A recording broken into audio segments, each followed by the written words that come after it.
আল্লাহর সাহায্য কখন আসে?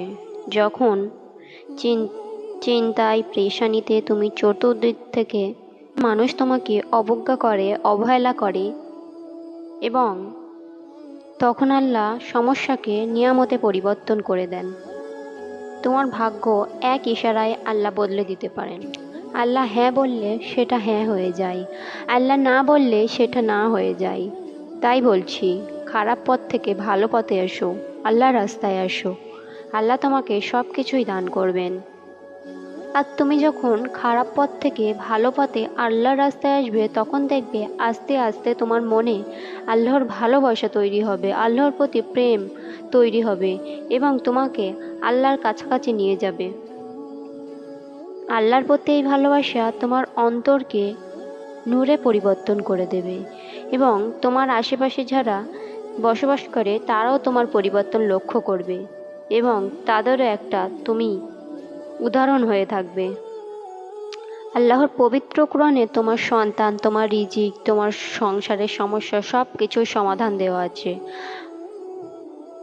শুধু তোমাকে আল্লাহর উপর বিশ্বাস এবং সবর রাখতে হবে। তুমি নিজে সবর করো এবং আল্লাহর উপর তাওয়াক্কুল করো। হয়তো তোমার এখন খারাপ সময় কাটছে, হয়তো তুমি পেরেশানিতে আছো, দুঃখে আছো, চিন্তায় আছো, কিন্তু পরিস্থিতি কখনো একই রকম থাকে না। তোমার জীবনে এখন কষ্ট আছে বলে মনে করো না যে তোমার জীবনে সুখ আসবে না। আল্লাহ তোমাকে পরীক্ষা নিচ্ছেন, আল্লাহ তার প্রিয় বান্দার মাধ্যমেই তাকে পরীক্ষা নেন। আল্লাহ কারোর প্রতি অন্যায় করেন না। শীঘ্র তুমি বুঝতে পারবে তোমার সাথে যা হয়েছে সেটা আল্লাহ যে কোনো একটা বড় কারণের জন্যই তোমাকে এই পরিস্থিতিতে ফেলেছেন। বিপদে না পড়লে তুমি তোমার আশেপাশে প্রিয়জনগুলোকে চিনতে পারবে না, যারা তোমার প্রিয়জন হয়ে আছে কিন্তু পিছনে তারা তোমার কোনো ভালোই চায় না। আল্লাহ কখনো কখনো তোমাকে মানুষ চেনার জন্য কঠিন পরিস্থিতিতে ফেলে দেন, আর এই কঠিন পরিস্থিতিতে যারা তোমার হাত ছেড়ে চলে যাবে, মনে করবে তারাই তোমার প্রিয়জন নয়, তারা তোমার ভালো চায় না কখনো। আর যারা তোমার হাত শক্ত করে ধরে রাখবে, মনে করবে তারাই তোমার আসলে প্রিয়জন। আর তাদের মনে রেখো, একদিন ওই স্বার্থপর মানুষগুলোই তোমার জীবনে ফিরে আসবে, তাদের সুবিধার জন্য, তাদের সাহায্যের জন্য। মনে রেখো, এই দুনিয়ায় আল্লাহ ছাড়া আমাদের কেউ নেই। আল্লাহ আমাদের সব দুঃখের কথা শোনেন, সব কষ্টের কথা শোনেন। তোমার সামান্য কোনো কিছুতে ত্রুটি হলে মানুষ তোমার বলে নেবে, তোমাকে আঘাত করবে, অথচ আল্লাহ আমাদের ছোট ছোট সুন্দর কাজগুলিও মনে রাখেন। তিনি আমাদেরকে বড় বড় গুনাহগুলিকে মাফ করে দেন। তিনি কখনোই আমাদের বলেন না যে তোমাদেরকে আমি ক্ষমা করব না। আমরা ক্ষমার হাত তুললে তিনি আমাদের সবসময় ক্ষমা করার জন্য প্রস্তুত হয়ে আছেন। তুমি শুধু একবার আল্লাহর কাছে ক্ষমা চাও, দেখবে আল্লাহ ঠিকই তোমার ক্ষমা করে দেবেন। হয়তো একটি দেরি করছে, কিন্তু আল্লাহ ঠিকই তোমার উপরে রহম করবেন। তিনি আমাদের কাছ থেকে কিছু নিয়ে নিলে তার থেকে উত্তম কিছু আমাদের দান করেন।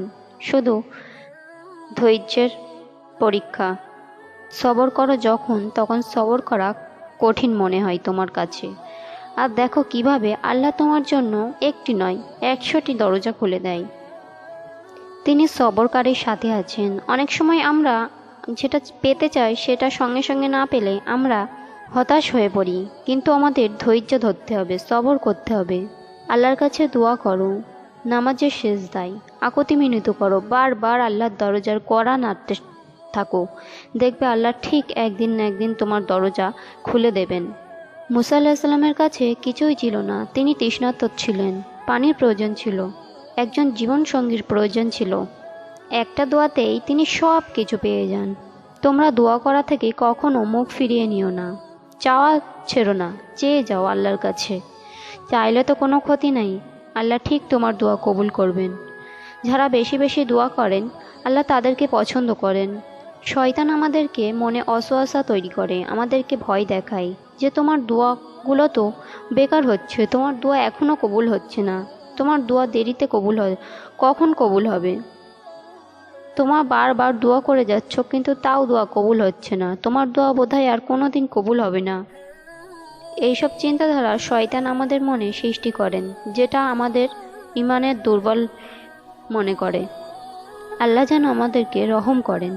শয়তান তো চাইছে আমরা পথ হারিয়ে পথভ্রষ্ট হয়ে যাই, আমরা রবের থেকে দূরে সরে যাই, আমরা পাপ কাজ করি। কিন্তু না, তোমাকে শক্ত হতে হবে, তোমাকে সবর করা শিখতে হবে এবং তোমাকে আল্লাহর প্রতি বিশ্বাস রাখতে হবে যে আল্লাহ আমাকে দিবেন, কখনো নিরাশ করবেন না, কখন তিনি মুখ ফিরিয়ে নেবেন না। আমাদেরকেও তার প্রতি দোয়া করতে হবে।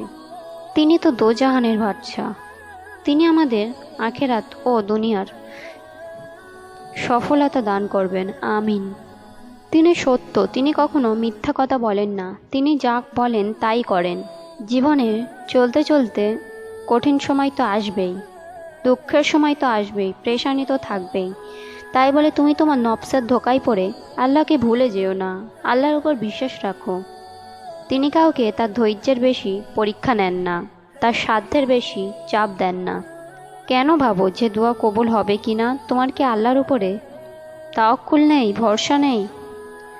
উনি তোমাকে তোমার ৭০টা মায়ের থেকেও বেশি ভালোবাসেন, তাহলে তুমি তার প্রতি কিভাবে বিশ্বাস হারিয়ে ফেলছো? খুব কষ্ট হলে সিজদায় মাথা লুটিয়ে ফেলো, আল্লাহর কাছে কাঁদো। দেখবে সিজদা থেকে মাথা ওঠাতে না ওঠাতে তোমার মনে একটা শান্তি চলে আসবে। ঘুমাতে না পারলে, কষ্ট হলে, পেরেশানিতে থাকলে, তাহলে বিছানা থেকে ওঠো, উঠে নাম তাহাজ্জুদ পড়ো। তোমার চোখের পানিগুলো তাহাজ্জুদের জায়নামাজে ছড়াও এবং আল্লাহকে তুমি তোমার সব মনের কথাগুলো বলো, খুলে বলো।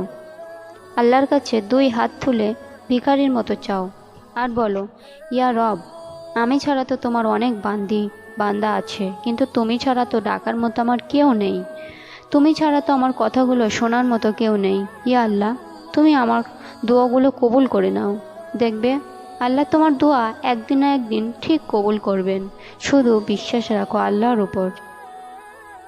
ইয়া রব, আমি জানি না কিভাবে ডাকলে আমার ডাকে তুমি সাড়া দিবে, আমি জানি না কিভাবে হাত ওঠালে আমার হাত ভরে দেবে তোমার রহমতে, জানি না কিভাবে চাইলে আমার চাওয়াগুলি পূরণ করবে, কিভাবে দোয়া করলে আমার দোয়াগুলি কবুল করবে।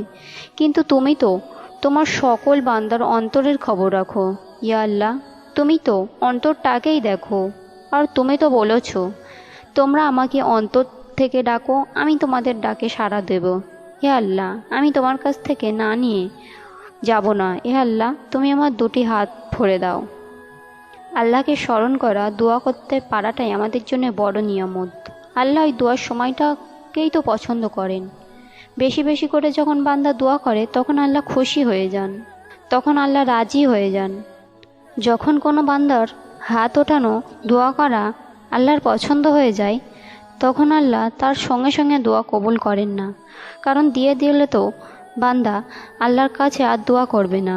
আল্লাহ দোয়া করাকে বেশি বেশি পছন্দ করেন, ওই জন্য তোমার দোয়া তাড়াতাড়ি কবুল করছেন না। আল্লাহ যখন উত্তম সময় আসবে, সঠিক সময় আসবে, ঠিক তোমাকে দিবে।